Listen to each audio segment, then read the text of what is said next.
This is First GenXers.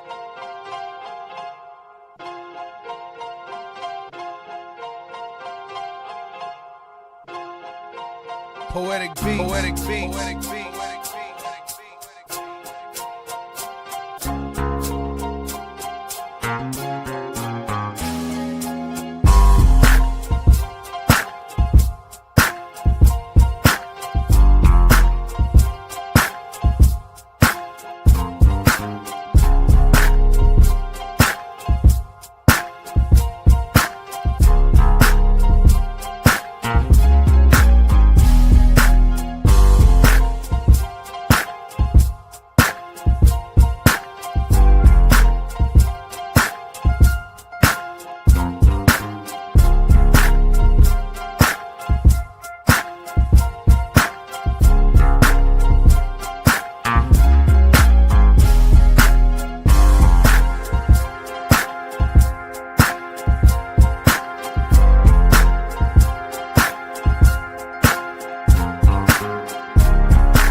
Oh, well, you cut that video short.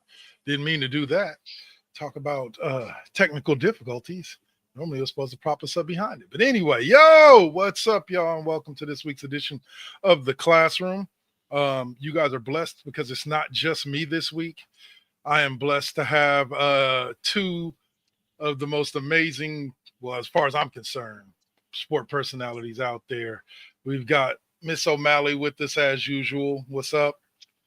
And for the first time in what feels like forever, decades, I don't know if we that old, but but it feels like that. We have the one and only Mr. Dirk Suave. Mr. Suave back in the house here on The Classroom. What's up, bro? What's up, everybody? All right. Feel like you ain't been with us since when this was just The Classroom, when we still had West Coast bias going. Mm-hmm. Yeah, for those of you who don't know this is a long history. We're missing one other dude, but I'm gonna send some shout outs, see if we can't get him back for an episode or two here or there sometime soon. And that's the one and only shout out to the coach, the dude, the only man missing from our foursome today. So let's get right to it, y'all. Let's get right to it. First, let me do the obligatory plug. Check us out over on Facebook. Just search for The Classroom Featuring, and you'll find our fan page, and you'll love it. So, all right. So first, we'll start out with the NBA Finals. I hope the series is as good. The whole series is as good as Game 1 was, because right now it's not looking like it. It's not looking like that. Well, actually, was it during Game 1. So a win in Game 2 would actually make for a pretty interesting series now. But yeah, like that Game 1, I ain't gonna lie. Going into the fourth quarter, I was like, yeah, the Thunder about to roll this one. Like this series about to be over. Like 4-1 at best. And then Indiana was like, hold my beer and watch this. And I'll say it like this before I let you jump in, Suave. Nobody should have been surprised, because they've been doing this all playoffs. They did it to Milwaukee. They did it to Cleveland. You know what I'm saying? They did it to the Knicks. Like, they've been doing this whole postseason. So why should it surprise us that Game 1 of the NBA Finals, down 15 and to start the fourth, the Pacers pull out the victory? So, Suave, your thoughts on that Game 1, sir? Can't sleep on the Pacers. I mean, Pacers got everything you need to win the championship. They got a quality point guard. They got quality bench depth. They got shooters all around. They've already shown the ability to come back from big deficits. And they've knocked off other teams that also had that capability in this playoffs. The Knicks came back a couple different times against the Celtics to knock them out, including the injury that kind of finished them off. But up until then, they were still beating the Celtics. So, you give your hats off to the Pacers.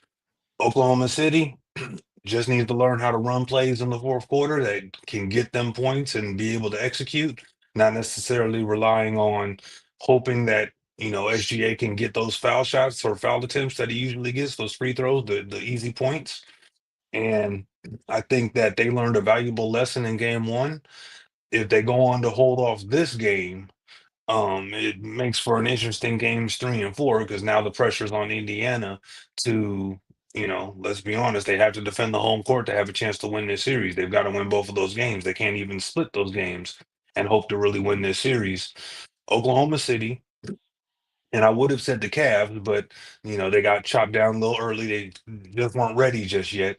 Not enough help around their main star. But Oklahoma City played the best basketball throughout the entire season, and I expect them to still win this series. Yes, it was a shocker, and it kind of reminded me of when the Warriors lost to the Spurs, or were about to lose to the Spurs before the massive comeback many years ago. But Oklahoma City's the real deal. This was a punch to the gut, a punch, right to the chin, and we'll see them get up off the deck. It's looking good for them right now in game two. They still got to hold on because honestly, Indiana had 25 turnovers to only 7 for OKC. They had absolutely zero reason to win game one. And it seemed like Oklahoma City kind of let their foot off the gas, stopped really running reliable plays. I figure that's going to change. Also, it's a little bit of their youth shining through. But I expect them to go on and win game two and make this a series. I know. Well, shout out to Saint real quick. Oh, just jumped in the chat room. He said, "What's good, everyone? Good to see you. Welcome back, Suave." O'Malley, your thoughts on game one? Well, I mean, I don't think like at the beginning or even middle of the game anybody expected it to end the way that it did. It actually became, I almost was gonna turn the game off at one point just because I'm kind of sick of the one-sided games of like people I don't really give a shit about. I know it's the NBA finals, but if you're not going to play like the NBA finals, I'm not going to watch it like it's the NBA Right, finals. right. I think the one area where I feel like Indiana does have like a leg up is that I think that they came into this finals with less pressure than Oklahoma City because Mm-hmm. one of those teams did everybody expect to be where they're at right Right. now. So there is a much greater expectation. And one that leaves Indiana playing a little bit with a chip on their shoulder because they know nobody expected them to be where they're at right now. Right. Yep. But it also, because they don't have that expectation, their pressure is more of a I'm going to prove to you rather than I have to prove myself. Right. And in players, you play differently like Yep. that. And Yeah. so I was surprised. I don't disagree. It did appear that Oklahoma City kind of did take their foot off the gas at some point, which concerns me because with a team this young, that should never be the case. Like it, and I don't think it was because anybody was tired or conditioning or anything like that. I think that they just thought they won the game before they actually did. I'll describe it like this. I don't know if y'all remember, but Baron Davis, before Kyrie Irving and all that, they used to have this saying that they say about Baron Davis that his dribbling would lull you to sleep. And it's kind of like that's what the Pacers did, is they lulled Oklahoma to sleep. They stayed just within striking range throughout the entire thing. Just if you notice, every time Oklahoma push it out to 15, 18, Pacers would make a little run and get it back down to like 9, 11. They stayed just within that striking range till Oklahoma going into the fourth up 15 felt like, yeah, we got this. We got this, and started running cocky. And then that's when Indiana locked in and said, no, no, no, we got this. And I will say that Oklahoma caught a couple of lucky breaks, or not Oklahoma, but the Pacers caught a couple of lucky breaks, but shit, they've been catching lucky breaks throughout the whole postseason. That's what the whole team of destiny thing is like, understand, like when somebody says a team is a team of destiny, it means that every 50-50 situation is most likely going to go their way. It doesn't mean that everything's going to go their way. It just means all the 50-50, it could go either way, will most likely go their way. And that's more about luck. But Indiana, I would also say that, and I actually haven't heard this mentioned, that there's a lot of people that would look at you and they would say, Indiana took that game for the main reason that when given the opportunity to take the game, they did. They grabbed every important rebound, they hit every important shot. Like they took the game, and I couldn't argue the point because they did. I I think that the only people more upset right now than Oklahoma City fans, right, when Halliburton made that shot, was Mhm. Sacramento Kings fans. Yeah, They yeah. they Well, they and hurting. I was talking to Suave that the Kings fans ain't the only ones that got to be upset because the Warriors could have took Halliburton at number 2 instead of James Wiseman that year. Mhm. Like they very well could have had Halliburton, but as me and Suave discussed off air, like who knows if Halliburton is the same player that he is right now if he played alongside Steph instead of ma- charging his own path in Yeah. Indiana. I mean, you also got to look at SGA for the Clippers too, because I mean they Yeah. traded him to get Paul George. When had they kept him and paired him with Kyrie, I mean Well, and the then also Clippers might look be at looking the a lot better Lakers and too. half of the kids that they gave away to to for Yeah, the Hey, epic hey, failure that is LeBron James. you know what me and Suave found out that disturbed me? James Wiseman is about to get his second ring if the Pacers can pull this off. Yeah, I He ain't playing for him. He's injured. But this will make the second ring in his career. And James Wiseman, don't hunt me down for this. I have nothing personal against you, but this will be the second ring that he gets that he contributed to not one single minute. Like he is not. He got signed by the Pacers and has not I played a feel single like minute for that's him. talent in itself.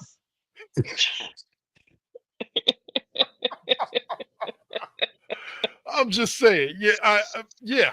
I But mean, not a I talent you mean want to have, I'll but be a honest. talent. If I was a pro and I'm the last person on the bench and I get a ring, yeah, I didn't play a minute, but I went hard in practice. There hey, you go. bro, if last I Practice. remember, doesn't just about everybody for the team, like doesn't the towel people, the medicine people, don't Everybody, don't they all get rings? the I announcers, think the the bathroom entire attendant organization. gets a ring. Yep, I yep, just want to be part of the squad, man. Can I get on the inner circle? Come on, yep. please. I just want one championship ring.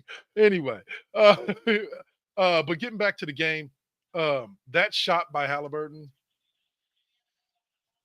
I That want was to a say beautiful this. shot. It was. There was nothing ugly about the shot. It was one of those feelings, and I know you all had it. I know you all looked at the screen, saw him dribbling the ball, and went, "It's over." Because I know I did. After having watched ever since he hit that shot in Game 1 in Cleveland, that shot that he never should grab that long ass three, I was just like, "It's over." I was like, if he shoots it, if Oklahoma City lets him get a shot up, this game is over. And they let him get a shot up. Now let's talk a little bit about this when it comes to the Oklahoma City side of it. It's not, yeah, his value does go up. Well, I'll say talking about Halliburton. Thanks for tapping in. Well, the thing is on the YouTube. But yeah, so like it's just something with him. He's having one of those Steph like runs where in the important moments, whatever he's throwing up is going in. Period. And he's just having that type of year. Doesn't mean that they're going to win. But okay, sorry. That was the last highlight. I got just sidetracked with the comment. But I was talking Thunder.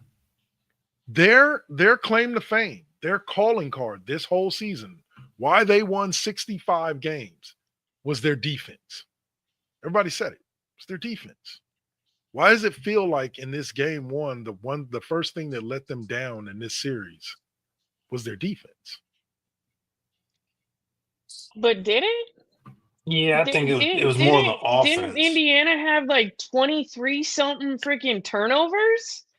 But most of those, think about it also like this. Most of those turnovers, like 70% of them came in the first half. Like they had 25, I don't want to say 25 for the game and 23 in the first half. Something like that, yeah. Yeah, I mean, did the defense drop a notch? Yeah, but at the same token, the leads of yesteryear where a team had a 10-point lead, now you need a 25, 30-point lead because those leads aren't necessarily safe. You're only talking about 7 possessions. Right. with You the go way in that they it. shoot the three ball. You go in at 9 minutes left of the game, and there's almost 20 points between. Like, it used to be people were like the only person that could go out there and win a game like that was Steph at one Yeah, point, right? Yeah. And that was, but that's not the case anymore. That is like, that's becoming the norm. yeah, So yeah, even though I had an inclination at one point to turn the channel, something told me not to, and yeah. it turned into a hell of a game. Uh, Yeah, I well, think the Oklahoma City's inability to execute offense, reliable offense in the fourth quarter, doomed them in game one.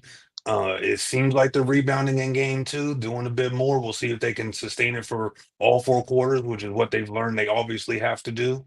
I think this was a learning lesson for them. I mean, but the defense will, drop the notch, but that offensive execution in the third and fourth quarters, abysmal compared to the first and second. but okay, so here's a counter question to that statement. But how much of that was Indiana's defense?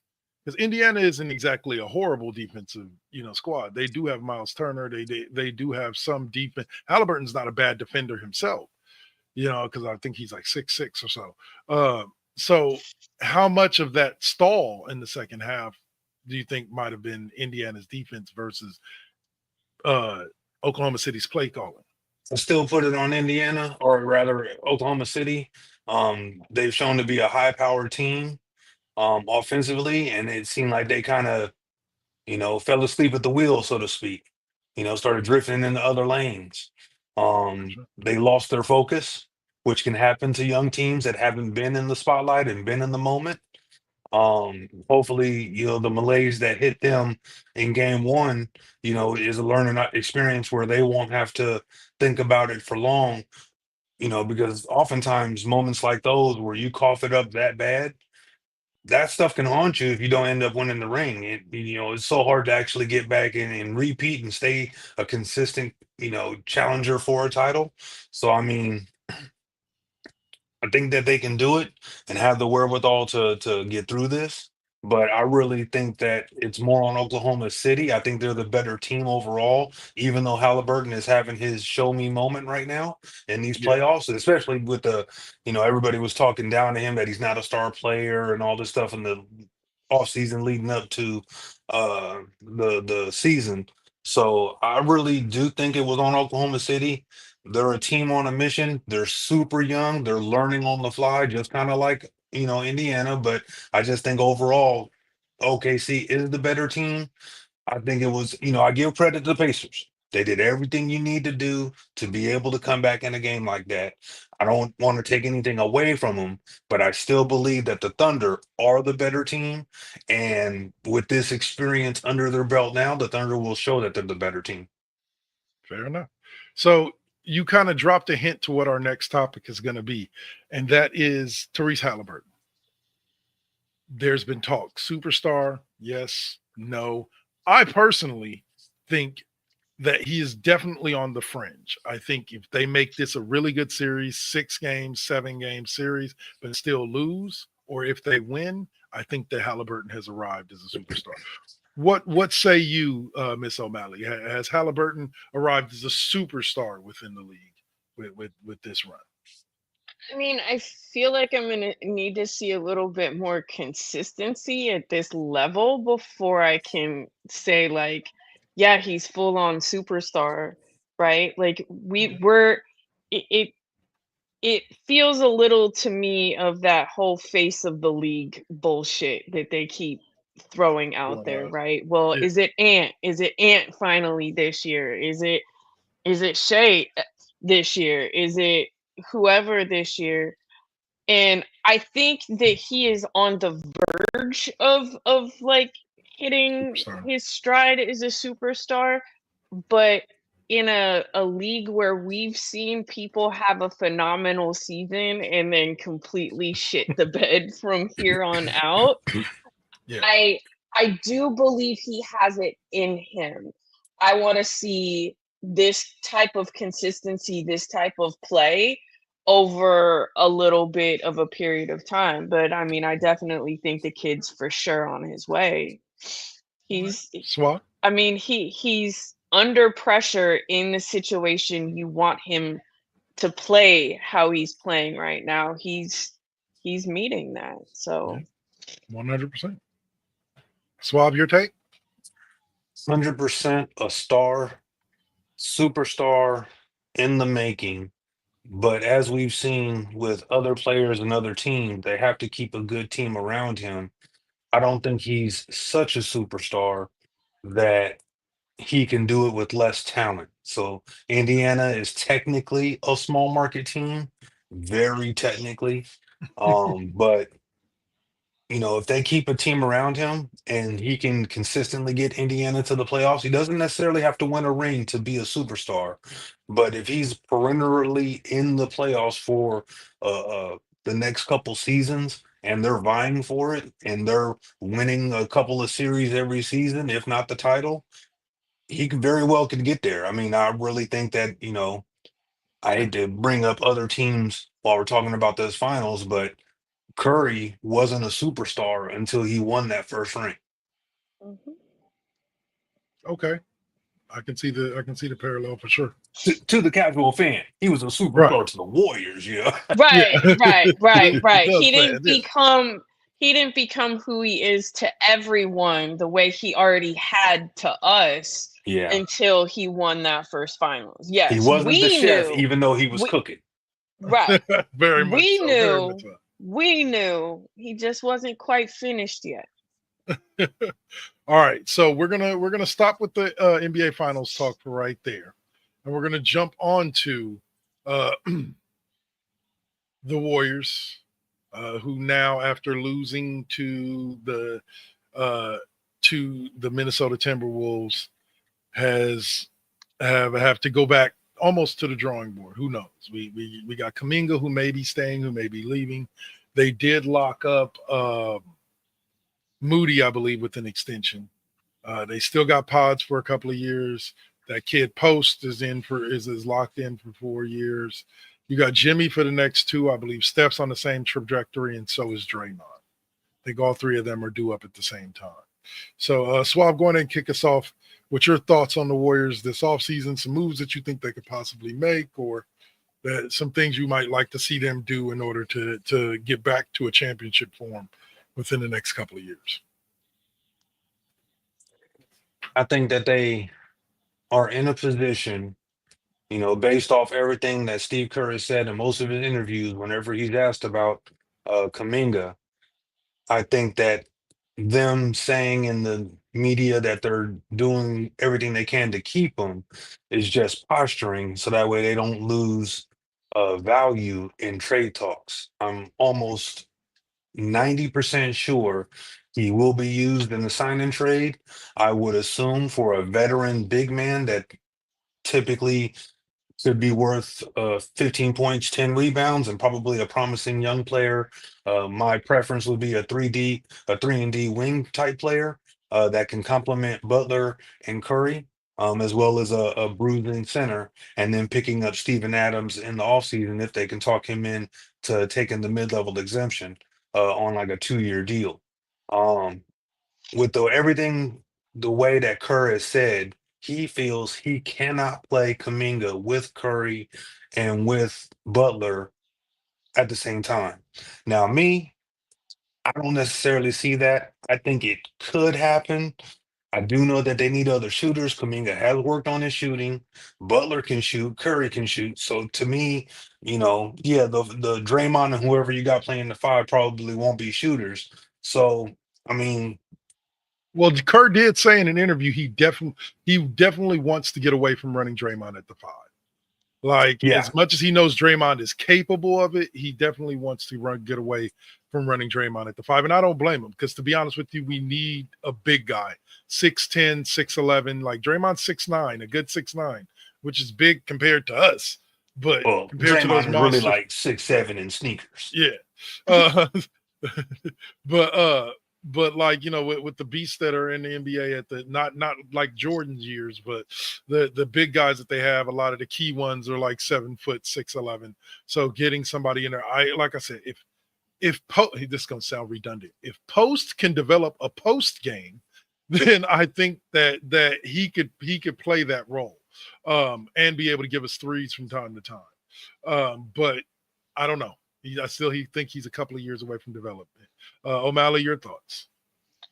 I mean, I think the key, well, I've already touched on, the key is if you've listened to Steve Kerr and if you paid attention during the playoffs and towards the end of the season, and Kuminga not being played, not even like off the bench, it's because he doesn't fit into the equation anymore, unfortunately. They all did not mesh well playing on the court at the same time. They did better when it was Jimmy and Steph or just Kuminga. But all three of them, and even fitting into the lineup coming off the bench didn't work well for him just because they play a different style of ball when Jimmy's on the court. And so I think that if they're intent on keeping that core together right now, Kuminga just doesn't fit into the picture anymore. He That's doesn't. sad. So we may have the possibility to do something with him right now. And I also agree that's why you play your cards close to the vest because you don't want to give that away. If people know that we're trying to get rid of him, then it's going to decrease his value. Inherently. And as a side note, I would like to say I would really like the Warriors to start drafting players that already do the things that they want them to do versus drafting players that, Potential.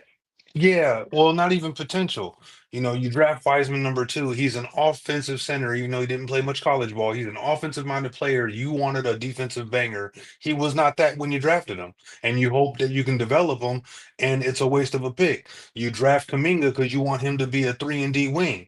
He wasn't a 3 and D wing player, and you think that you can mold him into what you want versus what the individual wants. And we got lucky with Moody, and we've had a couple of good picks. Jordan Poole was a good one. We wanted him for offense, and he fit into that mold because the kid liked to shoot. The pods, they want him to shoot more. So they've got to start drafting better because, especially now, once the Curry years are over, we're going to have a couple of years of top draft picks. They need to hit on those picks instead of picking players that don't fit the system they want. They have to start looking at not where they think they can guide them, but what they do right now and build on top of that. Well, I Yeah, think we're as we not a get closer to, development league. I think as we get closer to the sunsetting of Curry's career, I think they're on that path of wanting to draft somebody that's going to be that next big impact player for them. They tried to hit, like they got really lucky with some stuff like like having the number 2 pick that year. Like I said, they could have taken Halliburton, like that might have worked, that might have had us in a lot different position. Now, like I said, Halliburton may not have been what he is right now, but I think he would be on his way to being what he is right now. And it would just be in a Warriors uniform and behind Steph Curry. So it would take a couple of more years. And I'll be honest, I mean, they probably wouldn't have taken Halliburton. They probably would have took LaMelo Ball. And hindsight being 2020, probably the better pick overall, because at least you could have ran Clay at the 3 and had Yeah. LaMelo Ball as a secondary ball handler or third ball handler behind, Curry and Dre. But at the time, I was Team Wiseman. We needed a big. It's been decades Same since here. we've had a big. I was all in on Wiseman.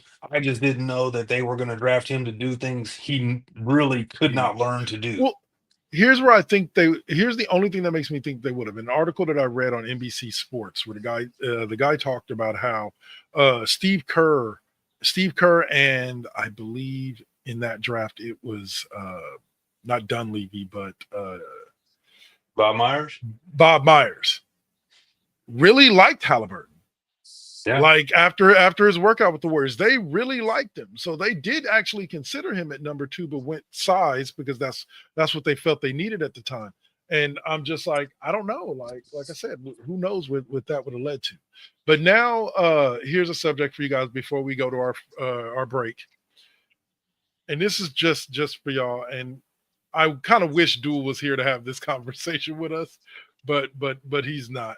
But after their first round elimination to the Timberwolves, we're going to talk a little bit about what the outlook could look like for the Lakers next year. We definitely got Luka. Not good. No, they definitely got Luka and LeBron locked up. But is that going to be Again, not enough? good. Not good to get them anywhere further than a first round elimination in next year's playoffs or even 2 next year's playoffs. Since you're the new guy, Swab, today, you kick us off. Go for it, bro. All right. Well, they'll be a playoff team. I think they showed that they can win some games. They pole vaulted up to I believe they were in the 3rd or 4th seed. With that late push that I didn't expect them to do. I thought they'd fall out of the playoff contention all the way, but they, ramped it up. Uh, I think Luca, once he decides that he's all in on basketball and conditioning and his career and legacy, I think we'll see a change in Luca. I can understand from the outside looking in why Dallas made the trade. Because Dallas was actually looking good before all the injuries hit. The first, of course, yeah, AD's injury prone, and literally the first game when they're looking amazing, he gets hurt. But Greg for the Oden Lakers, style. if Luca buys into conditioning and really leans on LeBron James and his conditioning, I think we can then see an improved Luca, which would be a boost for the team. I think they definitely have some holes to fill. Them nixing that trade for the center from Charlotte, I think was a mistake.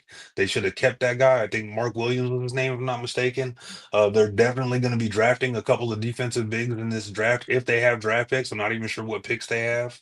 They don't deserve to have draft picks because Dallas really cheaped the boat on that one. Nico, Yeah. I don't know what that dude was thinking, but man.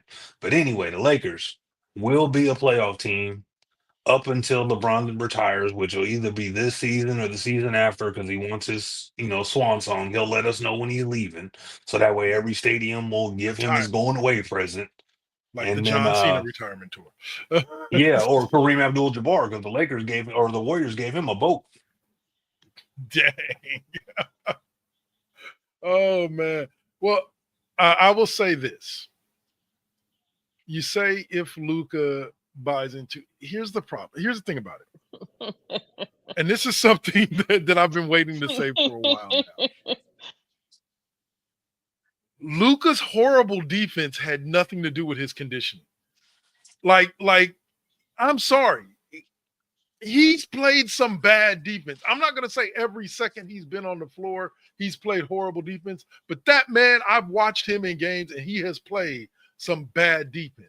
His bad defense is part, and I don't know how much of that, or should I let me rewind by saying that? I don't know how much of that is actually tied to his conditioning or just his lack of desire to play defense. And I don't know if LeBron is the one to bring a desire to play defense out of him, being that there doesn't seem to be a desire to play defense in LeBron at this point in his career, which is kind of the falling point for their loss in Minnesota. But OMalley, your thoughts on the Lakers Okay, this well, I don't feel like if Luca hasn't bought into his conditioning at this point, like what is going to make him buy into his conditioning? a I think championship, we may maybe. see a season where the honeymoon is over and at some point these two very emotional big personalities clash and it ends up in like Could definitely epic see that. failure. I mean, great for the rest of us. Like great drama to watch and play out. Like maybe somewhat like what's going on with Trump and Musk right now. They may have one of those kind of meltdown moments. Uh, But they haven't even played a full season together. Like yeah. LeBron hasn't been there to see that far into the season how terribly Luka's conditioning affects the team, right? Because he had come off rest. He had come off of an injury. So, and I mean, he still shouldn't have been the chunky monkey that he was when he came back either. Like, no one would know he's only, 26 years old? He's like in a 35-year-old body. So he looks like the father of one of the girls I dated in high school. Yeah, like I don't think, and I do agree that they will probably still somehow manage to scrape into the playoffs, but I think should they even make it there, they're another either, play-in or first round loss, because I just don't see LeBron and Luka meshing on a team long term, especially while LeBron is still in this, refuses to relinquish the full leadership role. Like if he were to want to actually take a step back and play that old veteran role versus the I'm the leader, it's all about me, we may be having a different conversation. But I see the only thing bringing that on for him is retirement. I don't see him having the ability to step back and take a veteran role. I just don't. And that honestly, for the once in my life, is actually no disrespect to him. It's just recognize when you don't have the capability to not make it about you. It's okay to admit that. It is okay to admit that. It's okay when to know to be a number two, even if you used to be a number one. And also recognize that if you can't, then it is just time to retire, right? If you can take a number two role, then shit, you could have 3 to 4 years even left. Please no, don't. I'm not trying to encourage this ridiculousness any longer, but it would prolong the longevity of his career. But if he can't, like if he doesn't have it in him to take a number two or even a number three, then just bow out gracefully. It's okay at this point. Like you've played like 247 years by now. Your hairline is tired. Like I'm sure your wife is exhausted. Just your legacy is fine, man. Your son's in the league. Yeah, stop trying to like make every single thing about you, because people stopped paying attention to you a long time ago. The same. All right, y'all. So we're gonna pause there. We're gonna take this quick 8-minute break to talk about some other first and exes, and then we'll be back to talk one subject about the NBA draft, and then we'll be talking a little bit about some NFL offseason. And for those of you who were tuning in, excited to see Suave back. He will be giving us a Mr. Suave's take to close the show. So look forward to that after the break. This is The Classroom featuring, Miss OMalley and Mr. Suave today. And we'll be back at you in about 8 minutes. Hold on, let me actually go get the video file now. That's not it. Why did I do that? There it is. All right, y'all. Peace out.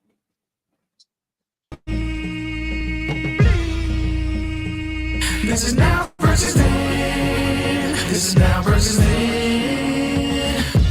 Get on your mark, let's go. This is now versus then. Burning up your radio, still turning up the heat with Poetic on the flow. Got you moving to the beats with the Saint as your host. Shout out the collective. Hold it down, we gon' clown, that's the lesson. We're Generation X meets Generation Next with them bangers from the east to the south to the west. Yeah, this how we do it in Sacktown. Slide to the studio, yup, it goes down. These beats gon' pound, waking the game up, told you it goes down. And this is only the intro. Turn the mics on, shout out to my kinfo. Where you at, y'all? Let's get this started. Turn down for what? We about to start the party. Let's go, let's go, let's go, let's go. This is now versus then. This is now versus then.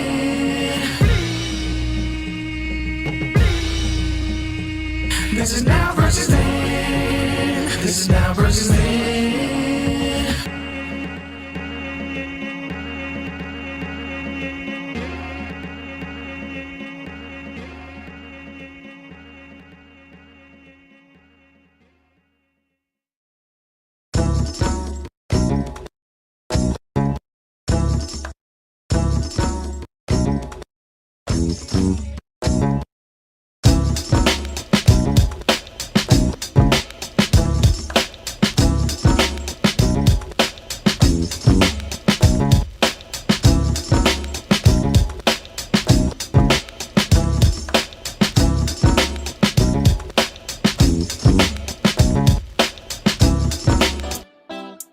Got to keep it, keep it. You got to keep it lovely.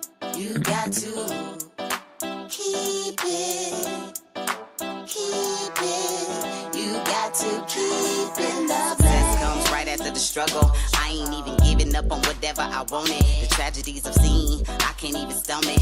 Most of y'all weak as shit and would've started running. Every time I make it back to the crib, I'm thankful the Most High let me see all of it. Grateful I'm lovely, and I'm being real with this. Please don't judge me, I'ma stay on my shit. I'ma keep a grind mode button, push it, make it do something. No balls for me, cause I'm a loose cannon. I get to choose camera, switch it up, look up a new banner. Keep smoking on that banner.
They say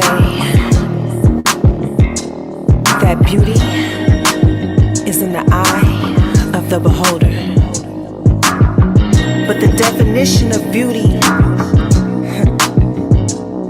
is distorted. Yeah. Come on. Searching for yourself, so insecure about the way you look, so you go to Miami. You can't find the love within yourself.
All right. And after that promo break, we are back. And again, as I promised you guys, we were going to talk one topic about the NBA draft, and that is the expected number one pick of the, I'll throw air quotes behind this, lucky Dallas Mavericks, who ended up with the number one pick, is the one and only Cooper Flag out of uh, Duke. I've already given my thoughts on this, and I'll follow up soon. So I'll let Suave kick off first with his thoughts on Cooper Flag and how he kind of fits in with that Dallas Mavericks team.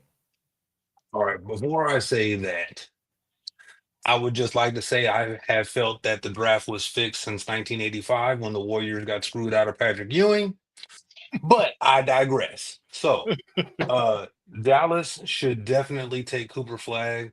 Um, Health not permitting, I think that if you add Flag to what Dallas has and you allow him to grow slowly with Klay Thompson, AD, Kyrie Irving once he's back from his injury, I think that they're going to be a very dangerous team. And even I think that the injury to Kyrie will actually help Cooper Flag because they'll need him to come in sooner and be better faster, which I think will help his development. I did feel before they got the pick that Dallas was doing everything in their power to be bad enough so they could move the team to Las Vegas because I do think that that's their future. But Really? yeah, everything points to their new ownership. Everything that they own per se is in Vegas, and it looks like they were doing everything to scuttle the team. I I feel that Nico wanted to win even by trading Luca, but I don't think ownership thought that. I thought, the ownership of the Mavericks, I figured, they would tank, they wouldn't be very good, then they could go ahead and move the team, disenfranchise the fan base, a la what the A's did to Oakland. So, with everything that they showed when the team was healthy and looking very, very competitive, they have to take Cooper Flag. Now, if they don't take Cooper Flag, that's going to be a big ass red flag for the entire league about what they want to do. But I think it's a no brainer. They take Cooper Flag and they run with it. You let him, play with this team for about 2 seasons or so, which I think is the lifespan left for Clay, AD, and Kyrie before they all hang it up. And then it's going to be Cooper Flag's team.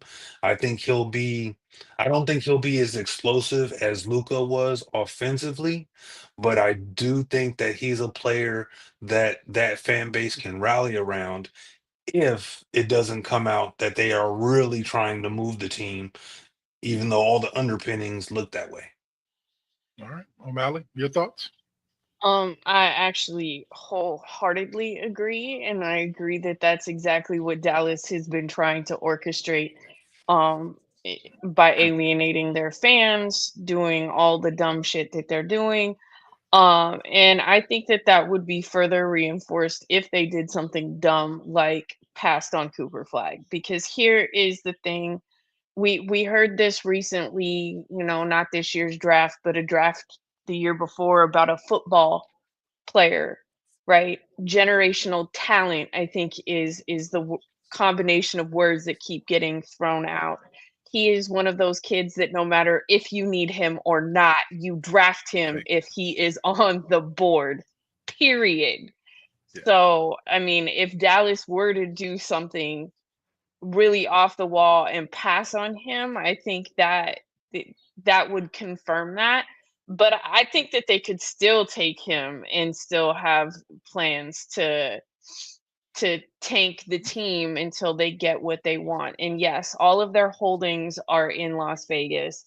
There have been rumblings that that's where their intent behind the full ownership of the team was to be able to move them to Las Vegas. So, Funny how well, when we were younger, Las Vegas was like a hands-off city when it came to sports teams, and now it's like the city that every team is trying to move to, and it's like it's odd. but Online why? gambling, Like, okay, so they can get shiny new things. The only reason why their hockey team and their women's basketball team have the fan base that they do is because those teams were born there. Okay. With baseball, you're going to have the same issue that you have with the Raiders. And I'm sorry, but look at that arena. Yes, you have a bright, shiny, brand new arena, but you've already made comments about the fact that the fans aren't the same as they were in Oakland. Guess what? We told you that was going to be the case, and this is what you did. And so you have basically forfeited home field advantage because now you're in a vacation destination area that people are going to wait to go to just to go see their team play. And you have given up your home field advantage. And as a big fuck you, basically, to your diehard fans. Yeah, And 100%. I would like to add that the only reason the Golden Knights have a rabid fan base in Las Vegas is because they win. You know, they came out the chute winning pretty convincingly. I believe they've got one, if not two, Stanley Cups already in their short history. The Raiders haven't won in forever. The The Aces won A's, one. yeah, the A's haven't won in forever. And Nope. Dallas has never won or hasn't won in quite a long time. I forget about Dirk's ring. I want to, But yeah, I 2011. don't see them being able to support all those franchises. Yeah. We'll see though. If they want to make it, if the owners want to make it happen and they're willing to put up some of the money, I think Las Vegas will take it, and that sucks because again, Dallas Mavericks fans, not a huge fan of your Cowboys, but the Mavericks fans have always been cool to me. I've never really had a lot of beef with them. So Cowboys fans, that's a whole different conversation. But with Mavericks fans, getting back to the Cooper Flag subject, I agree with Swab in the fact that I think a mixture of what you guys are saying and what I'm thinking could happen in the sense of they could draft Flag now to have Flag try to win a championship within the next 2 years for them to get all their behind the scenes stuff taken care of to be able to make the move happen to Vegas, to Vegas, and then don't re-sign AD, don't re-sign Kyrie, don't re-sign Clay, sign Cooper Flag to a long-term extension. Now you have Cooper Flag, possibly one-time NBA champion. I think that team could be that good and win within the next 2-3 years with all those players on it. Cooper Flag is now the face of the Las Vegas Mavericks. And you move forward with him as the center point of whatever you draft and you sign players to put around him to try to put a good team, because by then you should pretty much know what Cooper Flag is. Year 3, year 4, you should pretty much know what he is. But I think a lineup featuring Kyrie at the point with Clay at the 2, Cooper Flag at the 2, Clay at the 3, because I believe Clay's taller, right? Clay's like 6'7". No, Flag's taller. All right, then you put Flag at the 3, you put Clay at the 2, Davis at the 4, and then either Gifford or I forget the other cat's name was, but they had 2 different guys. That one center coming off the bench and Gifford starting, and that's a formidable lineup right there that not many teams are going to be able to hang with. That's got size, that's got scoring in the post, that's got scoring on the perimeter, and Cooper Flag won't have to do much If they That's can the thing stay about it. healthy. That can. part. That Yes. part, the health part, that part. That's always the hardest part. That's the unknown factor. I'll be The honest, way. if I'm in Dallas, I'm bubble wrapping Clay, I'm bubble wrapping Kyrie, I'm putting craft wrap and bubble wrap on AD, and we'll see what we Right, can do come playoff right, time. right. We're just some duct tape, some bubble wrap, some WD-40. Like, you can have a padded room to stay in for the season. You're not to drive yourself. You're not even to walk up any stairs. We will cart you from point A to point B. Like, yeah. Yeah. Hey, what's up, Tech Tinkers? Thanks for dropping in. But yeah, man, could you imagine this strategy?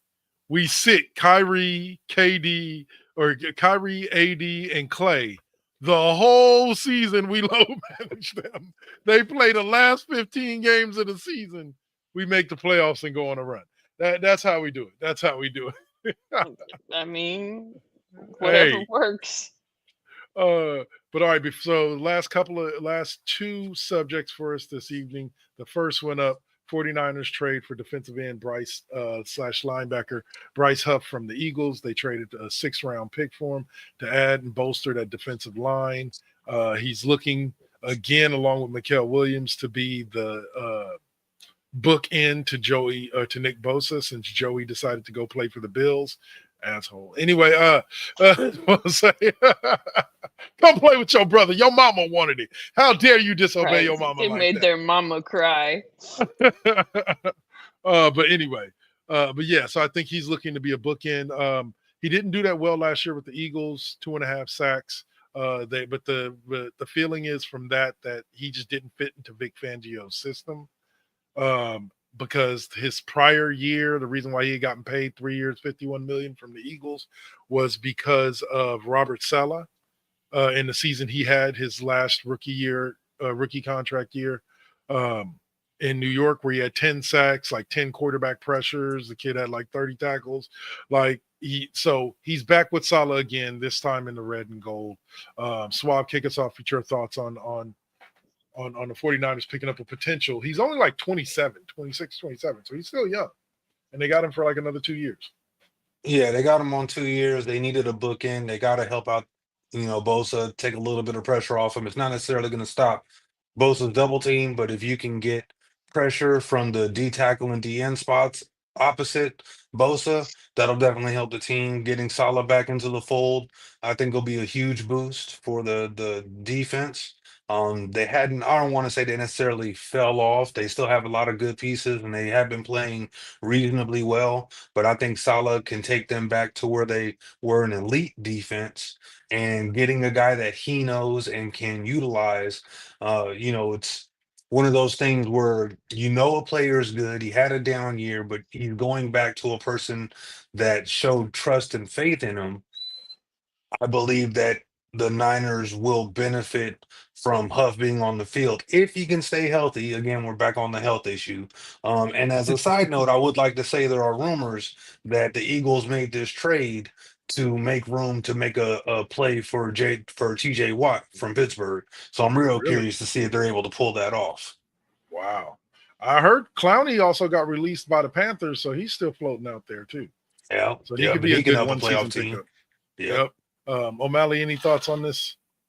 Well, I mean, I think it does come down to the health factor at the end of the day. And I know we're talking about, oh, he's only 26 or 27, but 26 or 27 in football years, in football defense years, Banging like that body around, you're yeah. getting up there. And so it really is key to stay healthy, because how many more injuries are you going to have in you to come back from, right? And the wear and tear in next player up, so but being that he's going to go somewhere with a coach that believes in him, with somebody he's played for before, that has to give him some of that confidence to come back and have a good year. Have a year. It's always good to have a player who's kind of got something to prove, right? A chip on the shoulder. Yep. I got to prove I can stay healthy. I got to prove that I am who I am as a player. And he could be in the best environment in which to do that right now. And also, I think as far as the health angle, it does help him that he's in a rotation, because they did draft 3 defensive linemen in the draft. The kid Best, Collins, and the first rounder Williams. So he's going to be in a rotation with like 5 or 6 guys. I think the guy that'll get the most snaps, as it is almost every year, is Bosa. But I think other than that, I think he'll be in a rotation. And so with that being said, I think that because I think that kid Williams was meant to be an edge rusher as well. So I think he'll be able to spell Huff as well, and they can move Huff to the inside where he can do different things. And they drafted 2 defensive tackles that they believe can potentially contribute. So if those guys can live up to their hype, They took him like first, second, third rounds. Those two guys, if those three defensive linemen can contribute, like they don't need to be all-star players. They don't need to go to the Pro Bowl. If they can contribute enough to make it a rotation instead of it consistently having to be Huff and Bosa on the field all the time, and they can make it to where it's like it's a solid rotation where they only have to be on the field together in key situations, third down and long, when we really need to get to the quarterback.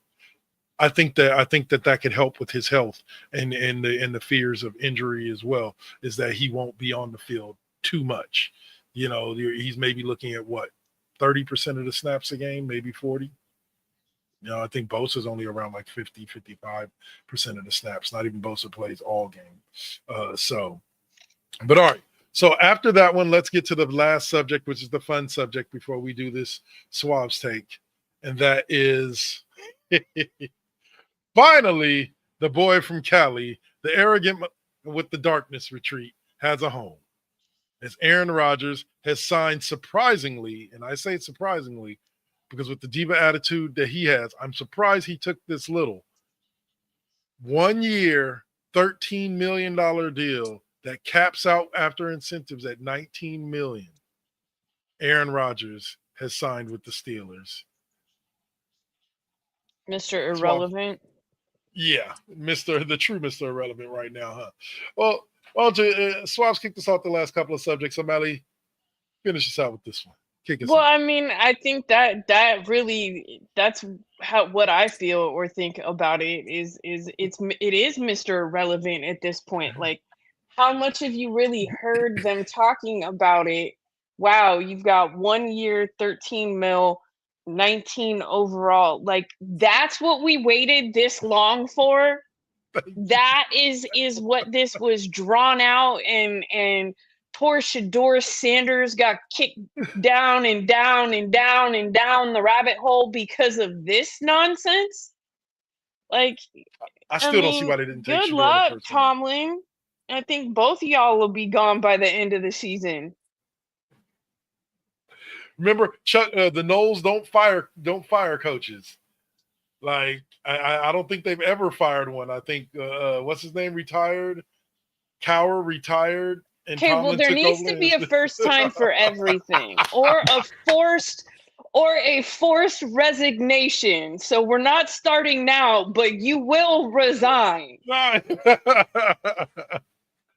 Fine, fair enough. Swab, your thoughts on Aaron Rodgers signing with the Steelers? He does have DK Metcalf. Don't forget that. They did trade for DK Metcalf this last offseason. I think that he can be successful for the Steelers. They've been teetering between, just barely getting into the playoffs. I kind of feel bad for him. I thought he was going to do well in New York and save Robert Saleh's job as the head coach there, and it just didn't happen. Literally, first or second play of the game, snapped the Achilles, which is a fluky injury. He's got to go in and kind of learn the offense. I'm curious to see how the running game looks. They'd let Najee Harris go. He will have one solid superior weapon in Metcalf, a decent tight end to throw to. But I'm curious to see the interactions between him and Tomlin. Tomlin's, for everything that we've heard, is a player's coach, but we know that Rodgers can be hard to deal with in his last two stops. So I'm real curious to see how this season plays out.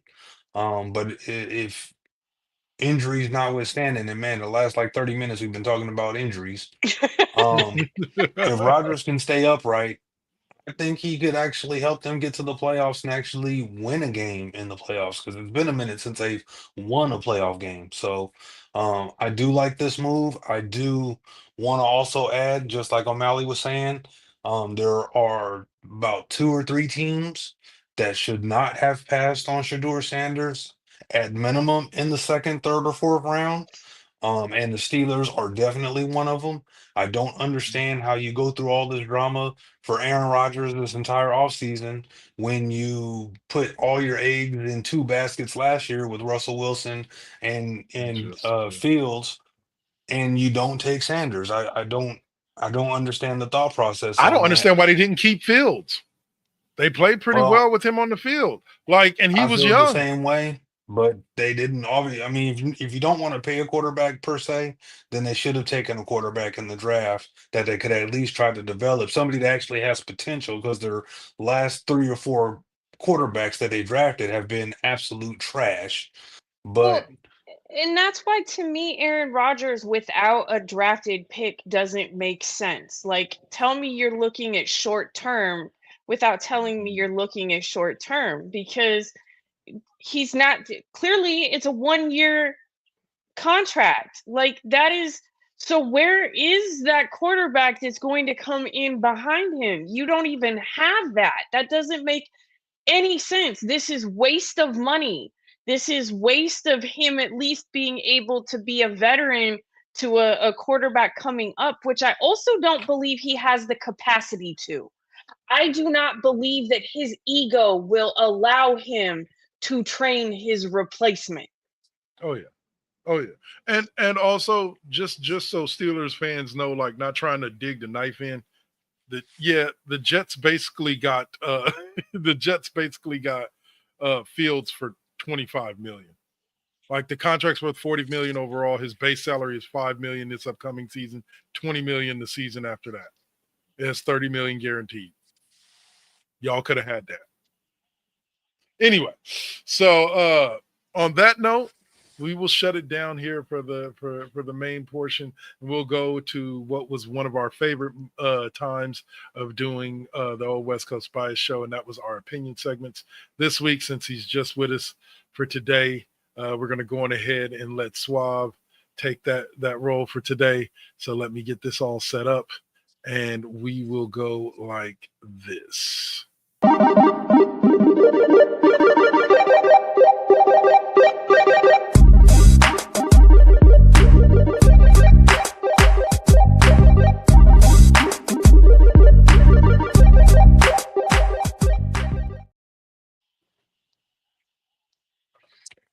all right, so back on the casting tip with the crew, and well, take a couple minutes to throw something at y'all. I guess some news is pretty hot about Simone Biles and Riley Gaines, and you know, my take on it is that Simone Biles, I'm Team Biles.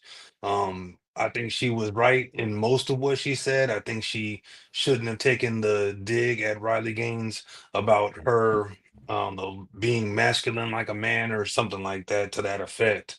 But everything else she said was pretty much spot on. I think that, you know, let's be honest, Riley Gaines finished her career as a fifth place swimmer. She wasn't elite, she was just good. At the collegiate level, she wasn't Olympian worthy. And it's weird to see someone who finished fifth be able to now make big money as a right wing pundit under the pretense of, protecting women. I think that when you're talking about Simone Biles, you're talking about one of the most decorated Olympians of all time, and probably, arguably, the greatest gymnast Olympian of all time. And on the other side, you've got a fifth place finisher who's mad that fourth place was a trans woman. And all these people are up in arms. Oh, we got to protect our women, and men shouldn't be in women's sports. But they got to get over it. Trans women and trans men are here to stay. Just like we used to say, gay men and gay women shouldn't play in their male and female sports. People tend to forget that part. There was a time when there was a stigma so bad that males went on the down low and didn't tell anybody about their personal lives because they'd be ostracized. And the same was the same for women. So I think that they need to get over it. I think it's comical that people think that a trans woman could have competed against Simone Biles, who again was the greatest gymnastic Olympian of all time. No, Now, could one have placed or done well? Sure. And some of them have been winning some things. But we cannot act like they're going away. Trans men and trans women are here to stay. They deserve an opportunity to play in the sport that they love or sport that they choose to try to compete in. And they shouldn't be segregated to a special event for them to achieve their dreams. So I'm Team Biles. I hope everybody can see through Riley Gaines. Let's be honest. If she hadn't faced that trans woman and had finished in solid fourth place, she'd be selling insurance right now. That's Wild's take.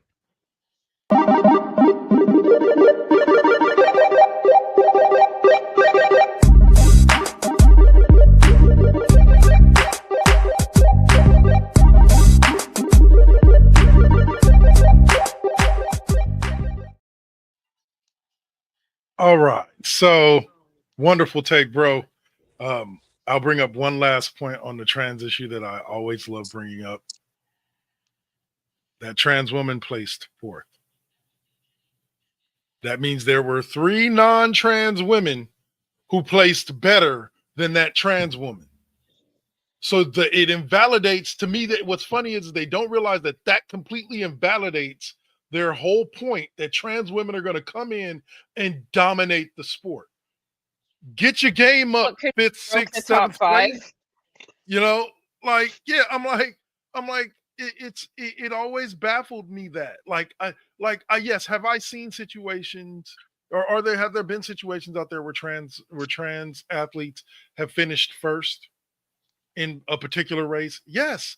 But why are we tripping out and acting like it happens in every single sport that's out there? And it doesn't. They don't dominate. You do, and the Swab, you can kind of feel me on this because you used to roll with me to the park. How many times do we go to the park to go play basketball on a weekend, only to spend 10 minutes sitting there watching some young lady abuse these grown-ass men that were in great shape on a basketball court? So you cannot tell me that a woman that, like, look, do I say that she could dominate like Michael Jordan? But you can't tell me that a woman couldn't get on a basketball court with men and average 15 points a game, 3 rebounds a game. You know, Half the time it's just they need to be given the opportunity in which to do so. That's why you don't see it happen so much, is because often, I mean, how many girls grew up trying to get better to play because the boys wouldn't let them play, right? Exactly. Or grew up playing with the boys because there wasn't girls leagues and can get out there and play with the best of them given the opportunity. Yep. And it's just one of those type of things where I can understand in there. See, like, I draw a line where I say I can understand in certain sports, high contact sports. Now, I'm not talking about like football. Well, yeah, football is one. Like, I don't know many women. If you are big enough and you are strong enough as a woman to play football, more power to you. I don't think they should stop you from being on the field. But I think if you're 5'6" and you weigh 130 pounds soaking wet, even if you were a dude, I'd be like, football might not be the dream that you want to go down. You know, like, let's try something. Tennis. You could be world class at tennis, golf, but football, like, But other than that, these other non-contact sports, I don't see why it isn't all intergender. Gymnastics, why isn't it intergender? They don't touch each other. They don't compete physically against each other. Just one person on a thing. Why do we have to separate that into men's and women's? Why not just have a category that's They just look different in leotards. True. Very true. You know, but that's where I'd say that there are so many sports. Track and field. Why are the male volleyball players fully clothed and the women volleyball players are out there not even wearing down or anything? Bra and undies. Let's just be real. Yeah, I mean, True. Tech Tinkers drops in a solid point. as we close down the show. He says, I honestly believe that pro sports, there's an element that should be looked at with men and women sports. Make them co-ed and watch the women embrace the challenge. Watch the men embrace the new way of playing, thinking, watch the sport excel. It could be a thing. You know, bro? And his follow-up to that is labels are containers to keep people in check. I can run with that. That's very well said. And gender is a colonial construct, folks. Yeah. Let's not forget that part, right? And that is a Western cultural thing. So it's not biology. When we are talking about gender, it is not biology. What always used to baffle me about the conversation about biology is scientists, people who have studied biology for like their entire lives, for more of their life than they haven't, will come out and say, yeah, no, there's way more than two genders. Like it's more of a spectrum. And it has to do with things like chromosomes and hormones and all of these things. It's why you see different expressions. People look different ways. Like that comes across in more ways than what people. Yeah, there is not this male female gender binary is, again, it's a colonial construct. It's not even a biological or a scientific construct, because science will tell you, because of all of those things, gender is more of a spectrum because of how it is expressed is through a spectrum. And also I've always said this. Athletes are athletes. Don't matter if you're a man or a woman. Either you're an athlete or you're not. And those who are not athletes, it doesn't matter if you were bad at track and field here. If you were just mad because you couldn't place first place, that's something different. But if you were bad and you were constantly pacing in the 15s and 20s, the odds are good you're probably going to place in the 15s and 20s against the real athletes in the women's division as well. Because athletes are athletes regardless of gender. You know, like people that are good at sports are just good at sports. I realize that. I wanted to be good at sports. Trust me, I tried. I practiced. I wanted to be good at sports. And I unfortunately just wasn't very athletic. So as much as I wanted to play, I could give the spirit, I could give the hustle, I could give the drive, but I wasn't going to be making any teams or making money off of this as a living. So I went and studied architecture instead. Anyway, but that will close us out. Arguably talk to people in Hollywood. What's up? Bounds and advancements in technology, medical. If you want to be something else or look a certain way with DNA and advancements, you can, and it's your business.